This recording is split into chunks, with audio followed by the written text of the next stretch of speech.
서신 채로 우리가 매일을 통해 우리가 매 순간 기억할 우리의 고백을 함께 하시겠습니다. 나는 전능하신 아버지 하나님 천지의 창조주를 믿습니다. 나는 그의 유일하신 아들 우리 주 예수 그리스도를 믿습니다.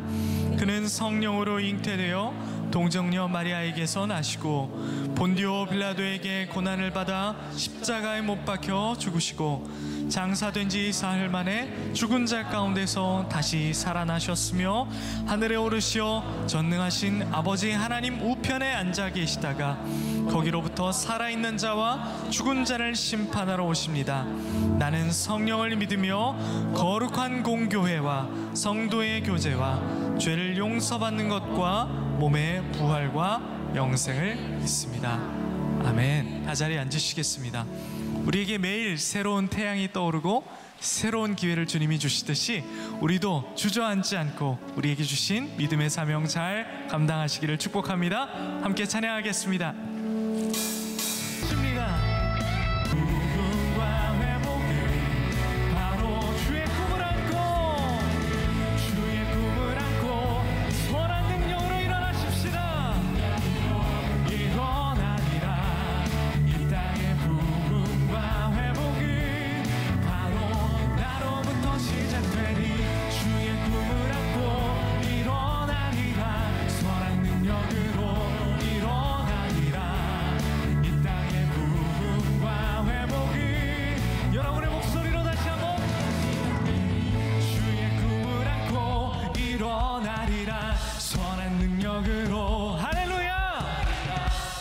이 땅의 부흥과 회복은 바로 나로부터 시작되니 주의 꿈을 안고 일어나리라. 선한 능력으로 일어나리라.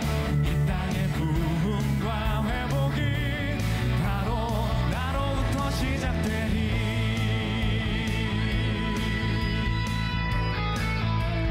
이 땅의 부흥과 회복을 나로부터 일으키시는 주님, 선한 능력으로 일어나기를 결단합니다.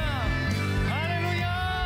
우리에게 새로운 기회를 주시고 다시 도전하시는 주님을 찬양합니다.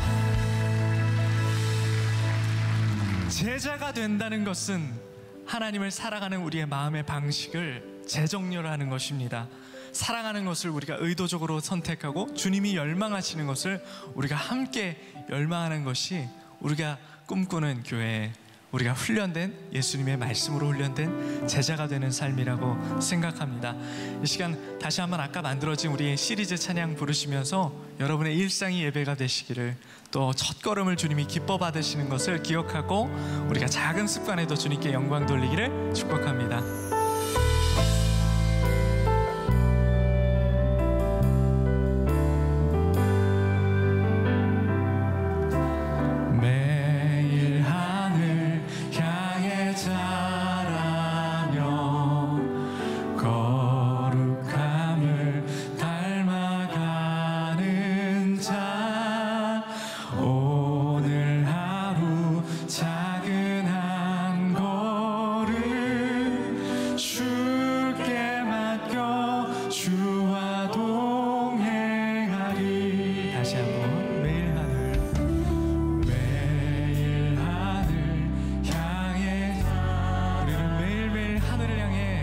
떨어지는 존재들입니다. 닮아가는 자, 오늘 하루 작은 한 걸음 주께 맡겨 주와 동행하리. 작은 습관으로 주님께 영광을 나의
다시 한번 찬양할 때 우리 가슴에 손을 얹고 결단하는 마음으로 작은 습관으로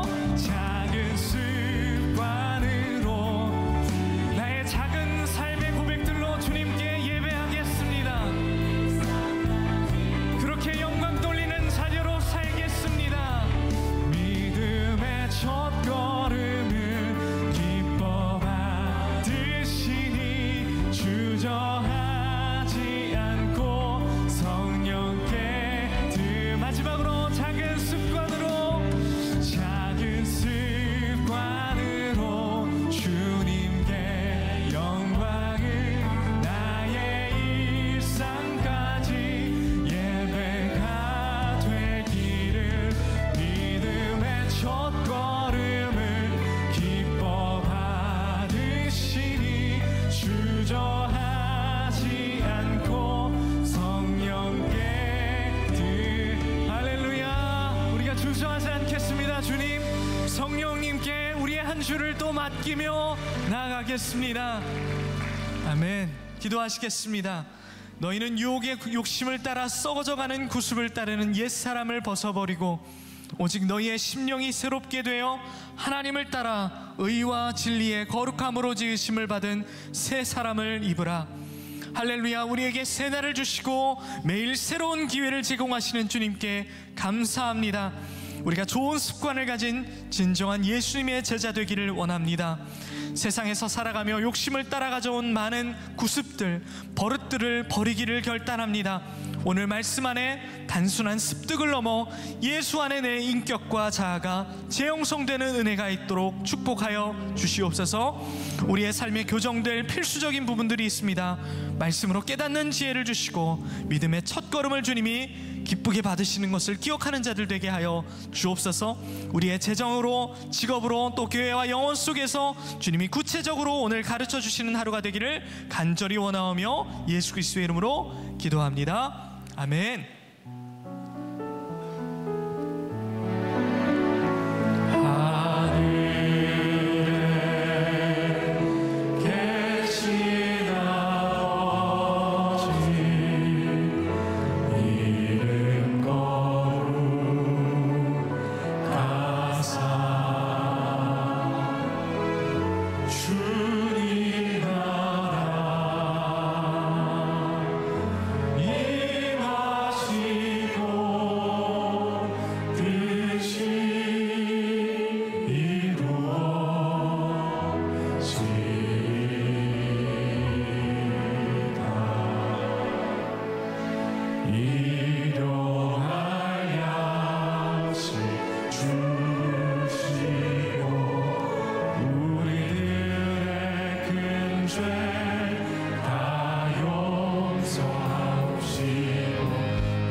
내가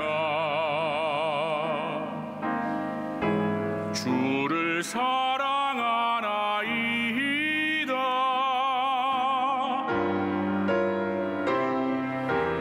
여호와는 나의 반석, 나의 구원, 나를 건지시는 자요, 나의 하나님이시요.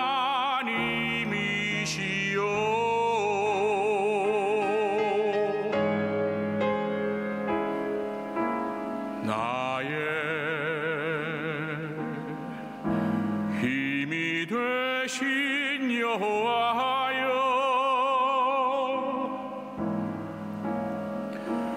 내가 주를 사랑하나이다.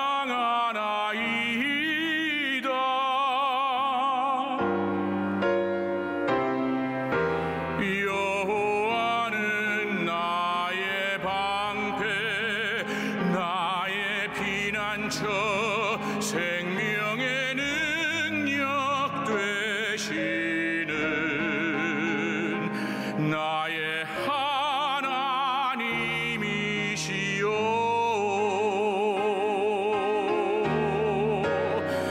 나의 왕,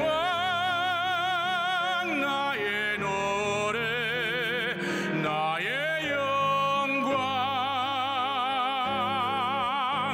나의 주, 내 의의 하나님,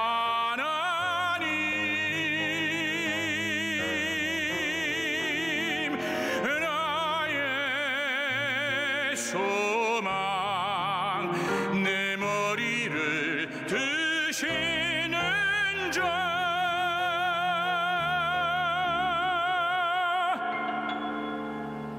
내가 주를, 내가 주를, 내가 주를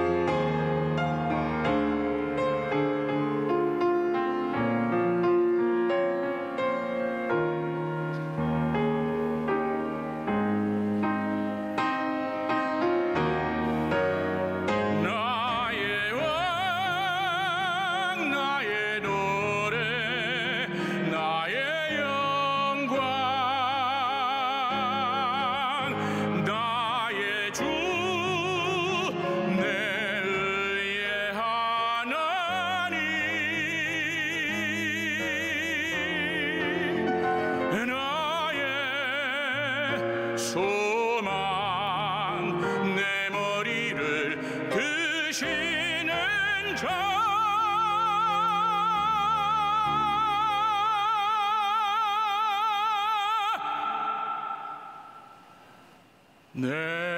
내가 주를, 내가 주를, 내가 주를 사랑하나이다.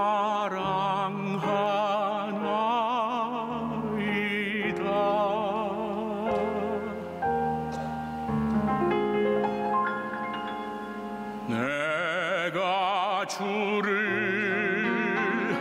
사랑하나이다.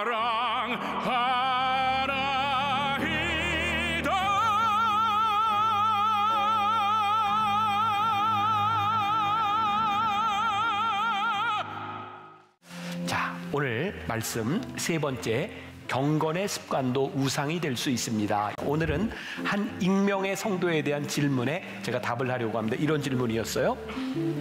본성을 거스르는 거룩한 습관을 가지는 것이 가능할까요? 솔직히 왜 그렇게까지 해야 하는지 잘 모르겠습니다. 이런 습관을 통해 신성한 성품에 참여해야 할 이유를 잘 모르겠습니다. 습관이 사실 아무리 잘 포장하더라도 결국 자신의 원함을 이루기 위한 것 아닌가요? 솔직히 신성한 성품에 참여하는 것이 제가 원하는 1순위는 아니거든요. 그래서인지 거룩한 습관을 위한 노력은 다른 것에 밀려 쉽게 포기하게 되는 것 같습니다. 신앙 없는 질문 무례할까 봐 걱정되지만 10년이 지나도 변하지 않는 제 모습에 너무 실망스러워 이렇게 질문을 드립니다. 아마 여러분들 가운데도 많은 분들이 이런 상태에 머무르고 계시는 분들이 있을 것 같아요. 오늘 이 질문의 답은 말씀 가운데 있습니다. 제가 이렇게 얘기하는 이유는 말씀을 잘 들으라는 걸까요? 대충 들으라는 걸까요? 잘 들으라는 거예요. 오늘 모든 대답은 말씀 가운데서 찾으시면 됩니다. 자, 오늘 말씀의 제목이 경건의 습관도 우상이 될 수 있다. 자, 이게 굉장히 좀 헷갈리는 문제예요. 2주 전부터 우리 경건한 습관을 가져야 합니다. 지금 이 이야기를 하고 있는데 이 습관이 우상이 될 수 있다. 제가 이 설교 준비를 해놓고 매일 아침마다 이제 말씀을 묵상하고 준비하는 가운데 제가 봐도 오늘 설교가 말이 안 돼요. 말이 안 된다니까요. 오늘은 여러분들 말이 안 되는 설교를 들으셔야 돼요. 자, 그러니까 어디에서 말이 안 되는지. 그런데 계속 말씀을 묵상하다 보니까 말이 안 되는데 말이 돼요. 아주 흥미를 가지라고 얘기하는데 전혀 흥미롭지 않으세요? 자, 그러니까 말이 안 되는데 말이 되는 이 설교를 여러분들이 잘 들으셔야 되고 오늘 OX와 질문에 대한 답도 말씀 가운데 있습니다. 잘 들으라고 이렇게 서론을 장황하게 한 거예요. 자, 왜 우리는 이 습관을 가져야 되는가? 오늘부터 오스왈드 챔버스가 이야기하는 5가지의 습관을 이야기하게 되는데 오늘 첫 번째 제목이 영어 원어에 이렇게 돼 있어요. Make a habit of having no habit. 습관을 가지지 않는 습관을 가져라. 이게 어려운 말 같지만 굉장히 흥미로운 말이고 우리의 신앙에서 오늘 한 번쯤은 아주 깊게 생각해 봐야 될 그런 문제를 다루게 될 것입니다. 우리가 경계해야 될 것, 우리들의 작은 습관이, 습관을 만든 게 좋은 일이기는 한데 이 습관이 우상이 된다면 안 된다는 거예요. 그래서 오스왈드 챔버스가 이야기하는 걸 한번 들어보세요. 제가 읽어드립니다. 경건 습관의 본래 목적인 하나님과의 교제 대신에 서서히 습관 자체를 예배하기 시작하면서 결국 습관이 우상이 됩니다. 이때 하늘 아버지께서 얼마나 분노하실지 주의하십시오. 하나님, 지금은 기도하고 있으니까 주님의 말씀에 순종할 수 없어요. 이 시간은 하나님을 위한 정한 시간이랍니다. 라고 말할 때 하나님이 분노하실 수도 있다. 자, 기도가 얼마나 경건한 일입니까? 그리고 신앙생활은 우리들이 한 번쯤은 그런 결심을 해보지 않았겠습니까? 내가 기도하는 습관을 가져야 되겠다. 경건한 일입니다. 그런데 기도하는 습관을 가지는 것 때문에 우리들이 하나님과 함께하는 것이 아니라 단순히 경건의 습관을 행하고 있을 수 있다는 거예요. 말이 안 돼요, 돼요. 기도하는 습관 때문에 사실은 우리들이 하나님과 함께하지 않을 수도 있다. 자, 오늘 이런 문제들을 좀 풀어가려고 하는 거예요. 자, 뭐 이런 예를 들 수 있겠죠. 요즘 아침에 일찍 일어나는 습관 만들기 이런 게 유행을 합니다. 자, 아침에 일찍 일어나자 습관을 만들자. 중요한 것은 아침에 일찍 일어나는 습관이 아니라 아침에 일찍 일어나서 무엇을 하느냐겠죠. 그런데 만일 우리들이 습관에만 집중한다면 이것은 우상숭배, 이제 신앙과 이제 연결을 시킬 거예요. 우리들이 습관을 가지는 것의 본질적인 목적을 상실하면 그것은 진짜 습관, 겉모양 우상숭배가 될 수 있다는 거죠. 벌써 2년 전이네요. 제가 쓴 책 중에 텅 빈 경건이라는 책이 있습니다. 혹시 보셨나요? 제가 쓴 책 중에 제일 괜찮은 책이 이 책입니다. 텅 빈 경건. 하나님의 숨결이 나오기 전까지. 이게 제일 좋은 책이었어요. 지금은 하나님의 숨결이 제일 좋은 책이에요. 자, 이 책에서 제가 이런 글을 좀 썼어요. 규칙을 아무리 많이 만들어도 그 규칙이 사람을 선하게 만들지는 못합니다. 그래서 법을 만들고 법으로 규제하려는 방법이 때로는 삶을 더 고달프게 만들기도 합니다. 우리가 왜 경건한 습관을 가져야 될까요? 잘못하면 경건한 습관을 갖는 것 때문에 우리들이 고달파질 수 있어요. 예수님은 그 당시에 율법학자들을 통해 율법을 열심히 지키는 그 사람들을 향해 이 회칠한 무덤과 같은 자들아, 이 위선자들아 라고 말을 했어요. 왜냐하면 그들이 규칙을 숭배하는 사람이 되었기 때문이죠. 그래서 이 부분은 우리들이 신앙생활을 하는데 늘 주의하지 않으면, 우리들이 경계하지 않으면 우리도 이런 습관을 숭배하는 사람이 될 수 있다는 것을 놓치면 안 되는 거예요. 제가 텅 빈 경건이라는 책에서 이런 예를 하나 들었던 적이 있어요. 어떤 교회에서 있었던 일입니다. 목사님이 교회에 새로 부임을 하게 되었는데 새벽 예배를 인도하는데 이 교회에 이해할 수 없는 일이 있는 거예요. 뭐냐면 이 교회는 새벽 예배를 인도할 때 찬양을 부르는데 늘 반주자가 정한 찬양만을 부르는 거예요. 그래서 목사님이 이상해서 교인들한테 왜 우리 교회는 이런 습관을 가지고 있습니까? 그랬더니 사람들이 모른대요. 그냥 옛날부터 그렇게 했대요. 그래서 이 목사님이 오래된 교인에게 물어봤답니다. 혹시 왜 이런 일이 생기게 되었나요? 그랬더니 어떤 분이 그런 얘기를 하는 거예요. 아주 예전에 이 새벽 예배를 드릴 때 반주자를 구하기가 힘들었는데 이 반주자가 모든 찬양을 이렇게 다 반주할 수 있는 사람이 아니기 때문에 이 반주자가 반주할 수 있도록 새벽 예배 때 이 사람이 연습한 것만 불렀다는 거예요. 그러니까 그 당시에 목사님이 이 반주자를 배려해서 그렇게 찬송을 불렀던 거죠. 그런데 지금은 반주자가 어떤 찬송이든지 반주할 수 있는데 옛날부터 그렇게 해왔기 때문에 그렇게 한다는 거예요. 제가 얘기하고자 하는 초점이 뭔가요? 그 사람을 배려했던 것이 배려가 아니라 습관이 되어버린 거예요. 그러니까 정신이 사라져버린 거죠. 제가 오래전에 읽었던 후안 카를로스 오르티즈 목사님의 기도하십니까? 라고 하는 책에 이런 비슷한 구절이 있어요. 기도에 대한 부담감은 기도를 더 어렵게 만듭니다. 자, 우리들에게 기도는 기쁨인가요? 부담인가요? 많은 크리스찬들에게 기도가 부담이에요. 아닌가요? 내가 신앙생활하는데 기도해야지. 기도의 습관을 만들어야지. 그렇게 우리들이 기도에 대한 부담감을 가지면 가질수록 기도가 점점 어려워져요. 제가 말이 안 되는데 말이 된다고 하는 얘기가 어떤 의미냐면 그럼에도 불구하고 우리들이 기도의 습관을 가져야 돼요. 어떤 단계에 이를 때까지 그 습관이 더 이상 습관이 되지 않을 때까지 하나님과의 올바른 관계 속에 들어가는 습관이 될 때까지 이 습관을 제대로 가지지 못한다면 내가 기도에 대한 부담감을 가지는 것은 습관을 가져야 되겠다는 것은 영원히 우리들에게 부담감으로 남을 수밖에 없어요. 그러니까 우리들의 결심, 새로운 습관들이 우리들에게 습관을 숭배하는 것이 아니라 어떻게 경건한 좋은 습관으로 만들 수 있을까? 자, 다시 이야기하지만 참 어려운 이야기인데 우리의 신앙에 한 번쯤은 깊이 생각하고 넘어가야 될 내용인 거예요. 누가복음 10장에 보면 우리가 잘 아는 선한 사마리아인의 비유가 나와 있어요. 자, 무슨 내용인지 알죠? 강도 만난 사람이 있었어요.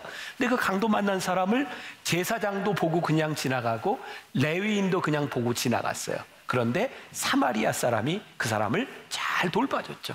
예수님께서 이렇게 말씀하세요. 누가 이 사람의 이웃이 되어 주었느냐? 예수님께서 여기서 무엇을 말씀하고 싶으셨을까요? 제사장과 레위인이 나쁜 사람이라고 하는 근거는 어디에도 없습니다. 근데 그들은 강도 만난 사람을 돌봐주지 않았어요. 우리가 유추해 볼 수 있는 게 있죠. 제사장은 그 강도 만난 자를 바라보면서 그가 해야 될 급한 일 때문에 지나갔어요. 레위인도 지나갔어요. 예수님께서 이 비유를 통해서 굳이 제사장과 레위인을 들어오는 이유가 뭘까요? 제사장과 레위인은 그들이 바빴던 이유는 그들이 가지고 있었던 어쩌면 거룩한 경건의 습관 때문이었을 거예요. 내가 빨리 가서 예배를 인도해야 돼. 내가 기도를 해야 돼. 그 거룩한 습관이라고 생각하는 것이 사실은 하나님께서 불쌍히 여기시는 그 마음을 보지 못하게 했다는 거예요. 지금 이 순간 뭐예요? 그들의 습관을 숭배하고 그들은 하나님의 마음을 떠나갔다. 거룩한 습관이 거룩한 하나님과의 관계를 방해하고 있는 것은 아닌지 우리가 보아야 되는 거예요. 그러니까 오늘 우리의 신앙을 잘 점검하는 시간이 되어야 되겠죠. 하나님과의 친밀함을 위해서 시작한 일들로 인하여 하나님의 성품을 거스를 수 있다. 그러니까 우리들의 신앙에 이것을 한 번쯤은 점검하고 가야 되는데, 자, 오늘 본문 속으로 들어갑니다. 베드로후서 1장 5절부터 7절까지 말씀. 자, 우리 한번 같이 한번 보고 이 말씀 단어 하나하나를 여러분들이 잘 기억해야 합니다. 자, 같이 시작. 그러므로 너희가 더욱 힘써 너희 믿음의 덕을, 덕의 지식을, 지식의 절제를, 절제의 인내를, 인내의 경건을, 경건의 형제 우애를, 형제 우애의 사랑을 더하라. 자, 오늘 이 말씀은 지난주와 본문이 똑같아요. 기억하시죠? 제가 그렇게 얘기했습니다. 자, 이제 지난주에는 서론 부분이었고 오늘 본문을 다룰 겁니다. 기억하세요? 자, 오늘 말씀은 더하라, 더하라, 더하라. 우리의 습관이 완성이 아니라 점차적으로 더해가는 과정이라고 이야기를 했어요. 그리고 오늘 말씀을 묵상하면서 저는 뭐 다른 데서 어떤 자료나 이런 걸 참고한 것이 아니라 제가 그냥 묵상하면서 느낀 것을 여러분들에게 나누려고 하고, 여러분들도 이 말씀을 한번 잘 묵상해 보면 도움이 될 것 같아요. 자, 믿음의 덕을 세워라. 이게 무슨 의미일까? 믿음 참 좋은 거 아니에요? 우리들은 믿음을 가졌으면 좋겠다. 그리고 우리들 주변에 보면 참 믿음 좋은 사람이 있어요. 여러분 누군가를 보면서 참 부러울 때 있지 않았어요? 어쩌면 저렇게 저 사람은 믿음이 좋을까? 안 그러셨어요? 그런 사람이 있어요. 그런데 믿음 좋은 사람이 꼭 덕을 세우는 건 아닌 것 같아요. 그러니까 믿음이 있는 것 때문에 하나님의 성품을 거스를 수 있다는 거예요. 그러니까 여러분들이 기억해야 될 것이 있는 거예요. 우리들이 믿음으로 살아가는 것은 참 좋은 일인데 이 믿음에 덕을 세우지 않으면 하나님의 성품을 거스를 수 있는 거예요. 동의하세요? 네, 그래서 믿음에 덕을 세워라. 그런데 이 베드로서 기자는 또 뭐라고 얘기하냐면 이 덕에 지식을 갖추라고 얘기하는 거예요. 이게 무슨 의미일까? 내가 믿음의 덕을 더했는데 거기에 지식을 더하라고 하는 의미는 저는 이렇게 해석을 했어요. 덕을 베푸는 사람들이 참 덕스럽게 좋기는 한데 그 사람에게 올바른 지식이 없으면 이 덕으로 인하여 곤욕을 치를 때가 많이 있어요. 여러분들 주변에도 그런 사람이 있지 않나요? 저 사람은 믿음도 있고 덕이 있는데 덕을 베풀다 보니까 다른 사람한테 피해를 줘. 이 사람은 너무 덕이 많아서 막 빚을 내가지고 남을 도와줘. 가족들이 이 사람 때문에 힘들어. 우리 주변에 너무 덕스러워서 힘든 사람들이 있어요. 그래서 내가 지금 이 덕을 베푸는 것이 올바른 것인지 지식을 가지고 우리들이 보아야 되는 거예요. 그러니까 믿음은 맹목적인 것이 아니에요. 믿음의 덕에 좀 장단을 좀 맞춰주시면 안 될까요? 자, 믿음의 덕에 지식을 이렇게 좀 해주세요. 네, 이제 7번이나 더 해야 돼요. 자, 연습. 믿음의 덕에 지식을. 자, 그러니까 우리들이 믿음으로 덕을 세운다고 할 때 우리의 덕이 올바른 지식 안에서 세워지지 않으면 이 지식이, 이 덕이 올바르지 않을 수 있다. 그러니까 믿음의 덕에 지식을 세워라. 그런데 그 다음에 뭐라고 얘기하냐면 이 지식에 절제를 더하라. 자, 믿음의 덕에 지식의 절제를. 자, 그래서 이 말씀을 또 묵상해 봤어요. 이 지식의 절제를 더하라고 하는 것은 무슨 의미일까? 생각해 보니까 지식이 필요하기는 한데 이 지식이 절제되지 아니하고 나 스스로 내가 가지고 있는 이 지식에 대하여 절제되지 못한 자기 확신을 가지기 시작하면 어떤 일이 일어나는가? 오만과 편견으로 나타나요. 그러니까 우리들이 하나님 앞에 믿음을 가지고 덕을 세우고 지식을 가지고 행할 때 우리의 지식이 하나님 앞에서 온전하지 않습니다라는 것을 인정하지 않으면 우리는 지극히 오만한 사람과 편견을 가진 사람이 될 수 있다는 것을 우리들이 기억해야 돼요. 우리의 지식과 우리의 판단으로 우리들의 선악을 분별하는 것은 중요한데 우리들이 선악을 판단하는 사람이 되면 언제부터인가 우리는 굉장히 오만한 사람이 될 수 있어요. 그러니까 우리들 주변에 정말 믿음도 있고 덕도 있고 지식도 있는데 절제하지 못하면 굉장히 독선적이고 오만한 사람이 되어 하나님의 성품을 거스를 수 있다는 거예요. 여기까지 잘 따라오셨어요? 자, 이거 한번 외워봅시다. 자, 믿음의 덕에 지식의 절제를, 그리고 절제에는 또 인내를 더하라고 되어 있어요. 자, 왜 또 절제에 인내를 더하라고 되어 있을까? NIV 영어 성경에 보니까 이 절제를 self-control이라고 되어 있어요. 그러니까 절제한다고 하는 것은 자기를 이렇게 통제하는 거예요. 우리들이 욕망을 억제하기 위해서 자기의 통제를 한 번은 할 수 있어요. 그런데 이것이 끊임없이 인내로 이어지지 않는다면 우리의 절제는 한순간에 무너질 수 있어요. 그러니 우리들의 절제에는 인내가 필요한 거예요. 여기까지 다 따라오셨어요? 자, 믿음의 덕에 지식의 절제의 인내를. 자, 그리고 이 인내에 뭐를 더하라고 되어 있나요? 인내에 경건을 더하라 라고 되어 있어요. 오늘 또 말씀을 생각해 봐요. 인내에 경건을 더해야 되는 이유는 무엇일까? 경건에 대한 의미를 우리들이 분명히 알아야 이 말씀이 우리들에게 무엇을 이야기하는지 알 수 있어요. 자, 하나님의 숨결, 제가 초반에 이렇게 말씀을 전할 때 그런 이야기를 했어요. 그리스도로 충만한 사람이 내리는 결정은 절대로 잘못되지 않습니다. 그리스도로 충만한 사람이 내리는 결정. 우리들의 삶에는 늘 선택의 순간들이 있어요. 우리는 무언가를 결정해야 돼요. 자, 그런데 우리들이 인내하고, 자, 우리들이 절제하는 것을 인내로 잘 이어가는 것이 굉장히 중요한데, 여기에 경건이 더하지 않는다면 왜 잘못될 수 있는가? 우리는 인내하는데 스스로 인내하면서 자기를 고행하는 것처럼 인내하는 사람이 있어요. 자기를 쳐서 절제하는 것은 좋은데 그것으로 인하여 하나님이 나타나지 않아요. 그래서 이 경건이라고 하는 말이 무슨 의미일까 또 생각을 해보게 되었어요. 여러분들의 머릿속에 어떤 사람이 경건한 사람일까요? 그건 여러분들에게 다 다를 수 있지만 저는 그런 생각이 들었어요. 아, 저 사람이 진짜 경건하구나 라고 느껴지는 사람은 어떤 사람이냐면 참 겸손한 사람이에요. 진짜 겸손하고 경건하구나. 그런데 문제는요, 이렇게 경건한데 겸손한데 저는요 그런 자격이 없는 사람이에요. 저는 그 자리에 못 가요. 굉장히 겸손하거든요. 그런데 묘하게 그 겸손함 가운데 이게 뭔가 아닌 것 같은 사람이 있어요. 겸손한 척처럼 보이는 사람 있죠. 근데 그 모습이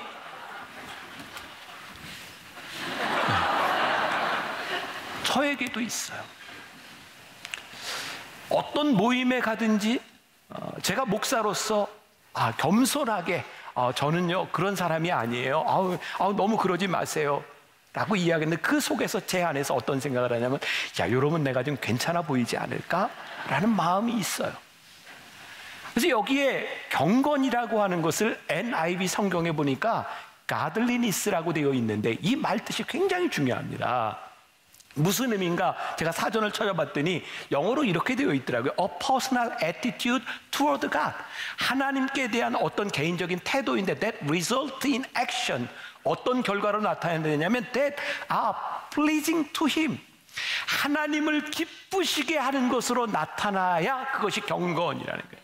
우리들이 겸손하게 우리들이 살아가고 겸손한 척을 하는데 그게 사실은 하나님을 기쁘시게 하는 것이 아니라 나를 드러내는 것이 될 때 하나님이 기뻐하시지 않는다는 거예요. 그러니까 경건이라고 하는 것은 뭐예요? 그 행동을 했을 때 하나님이 기뻐하셔야 된다. 그렇구나. 우리들이 이 경건을 더한다고 할 때 이 경건이라고 하는 것은 하나님이 기쁘신지 아닌지를 우리들이 분명히 알아야 된다. 우리들이 경건하다고 생각했는데 하나님이 기쁘시지 않다면 우리는 경건의 습관을 가지고 있으나 그것을 가지고 우상 숭배하는 우리의 욕망을 이루려는 잘못된 것이 될 수도 있다는 거예요. 자, 여기까지. 경건에 형제 우애를 더하라는 거예요. 이건 또 무슨 의미일까? 사실 오늘 이 말씀을 준비하는데 저에게는 굉장히 많은 시간이 들었어요. 왜냐하면 이 말씀 하나하나가 어떤 의미일까를 묵상하는데 굉장히 오랜 시간이 걸렸어요. 여러분들에게 지금 짧게 얘기하지만 이해가 잘 되지 않았거든요. 그런데 오늘 이 경건의 형제 우애를 더하라는 말이 저에게 어떻게 이해가 되었냐면, 아, 그렇구나.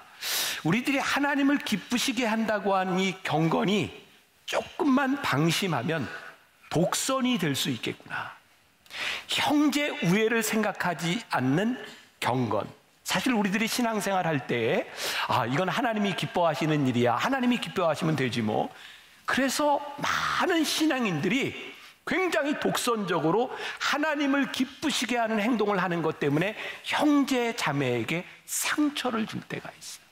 그래서 오늘 베드로서 기자가 무슨 이야기를 하냐면, 그래, 경건에 너희들이 형제 우애를 더해. 그렇지 않으면 이 경건이 잘못될 수 있어 라고 말하는 거예요. 오늘 제가 설교를 하는데, 오늘 여기 있는 여러분들, 함께 예배하는 여러분들을 바라보면서 저에게 어떤 생각이 있냐면, 앞에 있는 어떤 권사님을 바라보면서 오늘 저 권사를 이 말씀으로 깨부셔야 될 것 같아. 말씀이 팍! 저 지금 싹 고쳐줘야 될 것 같아. 그래서 그 사람을 바라보는 마음으로 제가 설교를 하고 있다고 생각해요. 하나님이 이 설교를 기뻐하실까? 제가 아무리 열심히 준비해도 하나님 그거 기뻐하실 것 같지 않은 거예요. 여러분들이 오늘 예배를 드리는데 여러분들 마음 가운데 이 예배 시간에 저놈 깨워줘야 돼 라고 생각하면서 화해하지 못한 형제 자매와 우애하지 못한 그 모습으로 예배를 드린다면 이 경건한 예배를 하나님께서 받으실까? 제가 만나교회 담임 목사가 돼서 아마 가장 열심히 오랫동안 했던 게 우리 교회 BTD 영성훈련 같아요. 23년째 제가 한 번도 빠지지 않고 영성훈련을 인도했어요. 초창기였습니다. 영성훈련을 앞에 두고 얼마 되지 않았을 때 제가 준비하는 사람들에게 이 영성훈련 다 드세요. 하지 않습니다. 그리고 2기수를 닫았어요. 이유는 너무 열심히 헌신하고 봉사하는 그 봉사자들이 싸우는 거였어요. 영성훈련의 키워드가 뭐냐면 사랑입니다. 하나님의 사랑과 우리 형제 자매를 위한 사랑의 회복이 그 영성훈련의 키워드입니다. 그런데요, 너무 잘해보려고 서로 싸우는 거예요. 제가 인도를 할 수가 없었어요. 우리 닫읍시다. 하나님의 일을 너무 열심히 해서 우리들이 싸워야 된다면 하나님이 그거 원하시지 않습니다. 지금 우리 영성훈련의 BTD가 이렇게 아름다운 모습을 가질 수 있었던 이유 가운데 하나는 우리의 열심을 하나님 앞에 내려놓았기 때문이라고 생각합니다. 너무 좋아요. 지금 경건의 형제 우애를 더하라는 거예요. 자, 여기까지.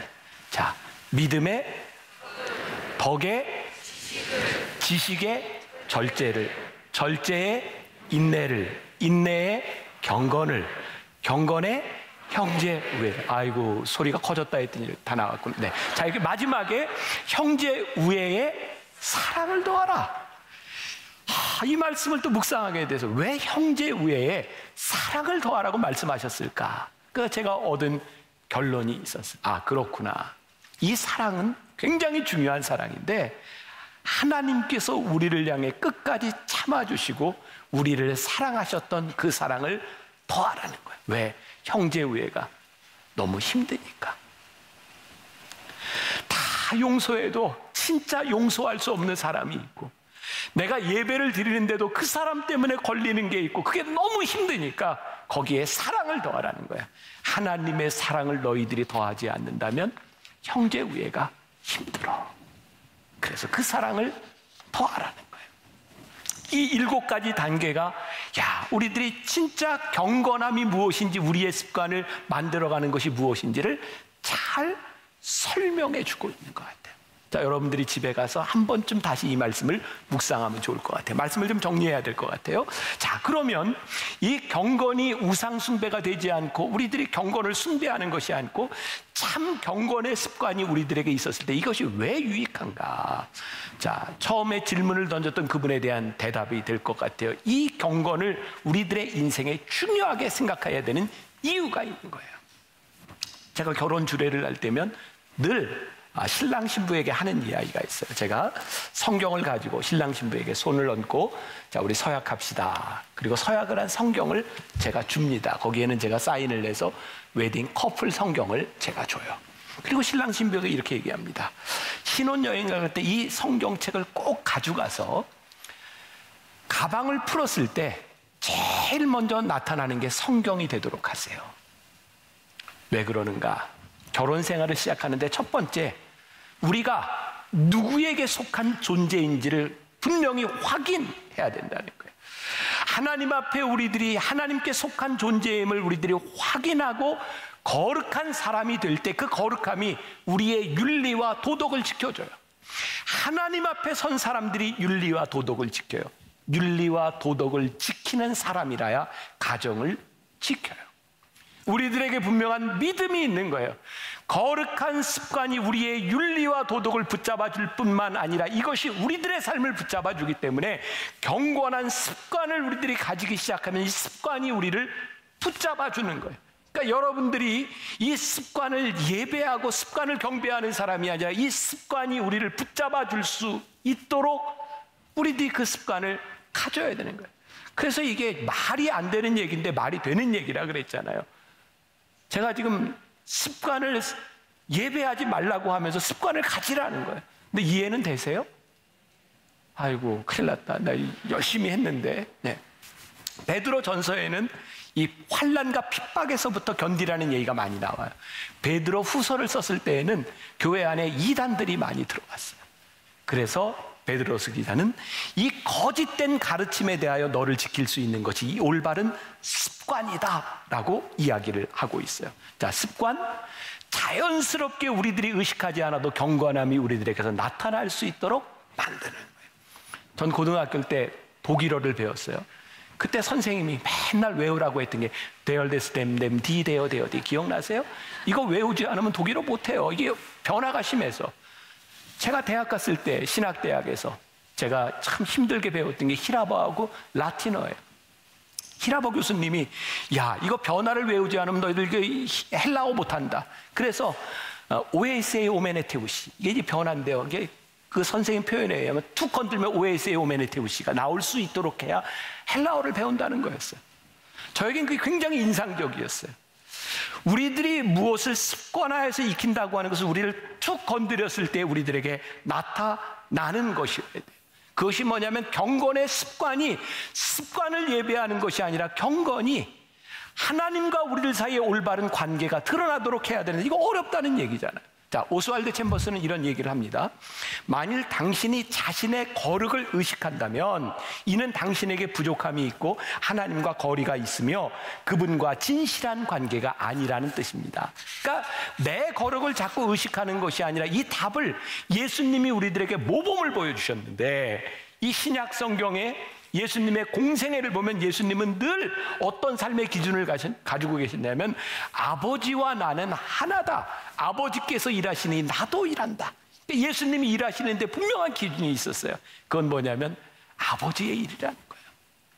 우리들이 경건한 습관에 있어서 습관을 예배하는 사람이 아니라 이 경건한 습관을 가질 때 내가 아버지와 하나가 되었구나. 하나님이 기뻐하시는 일이구나. 이것을 오스왈드 챔버스는 뭐라고 표현했냐면 순종이라고 표현을 했어요. 자, 제가 쓴 글을 조금 읽어드립니다. 적어도 우리에게는 그런 믿음이 있습니다. 온전히 그리스도께 순종하는 우리의 삶에 평안이 찾아옵니다. 거룩을 의식하지 않아도 그리스도와 동행하고 있는 삶이 분명하다면 올바른 습관을 가지고 살아가고 있음이 분명합니다. 굳이 우리가 의식하지 않아도 자연스럽게 행하는 습관이 될 때 우리는 더 이상 습관을 예배하지 않을 것입니다. 하나님과 올바른 관계 속으로 들어가게 될 것입니다. 제가 몇 가지 예만 나누고 오늘 말씀을 마무리합니다. 혹시 우리들이 예배를 습관화하고 있지 않는지, 예배를 드리는 건 참 좋은 일인데 우리의 예배를 하나님이 기뻐하실까? 자, 제가 되게 예배를 인도할 때 보면 되게 앞자리에 있는 분들이 되게 앞자리에 앉으세요. 되게 자기 자리가 어느 정도 있죠. 근데 이제 여러분들 가운데 그런 결심을 하는 사람이 있어요. 나는 죽어도 이 자리는 지켜. 저는 그 믿음이 참 귀해요. 내가 죽어도 이 시간은 지켜. 하나님 앞에 이 시간과 이 자리는 내가 지킨다고 생각하는 거예요.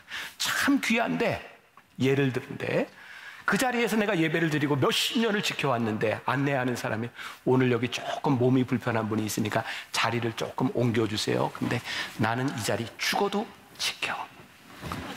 하나님이 기뻐하실까? 우리가 지키는 것이 굉장히 하나님 앞에 중요한데 하나님이 기뻐하시지 않을 수도 있다. 그러니까 우리들의 기준이 명확히 서야 되는 거예요. 내가 지키는 이 거룩한 습관들이 참 중요하기는 하지만 지금 하나님이 내 행동을 기뻐하시지 않는다면 그거 습관을 예배하고 있는 거예요. 하나만 더 예를 들죠.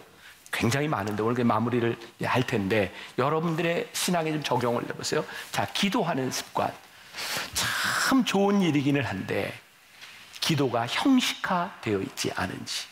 자, 제가 한 달에 한 번씩 여기서 새학의 축복을 하잖아요. 여러분, 제가 새학의 축복을 할 때 맨날 다른 기도를 하든가요? 맨날 똑같은 기도 하든가요? 아이고, 듣지도 않았구나.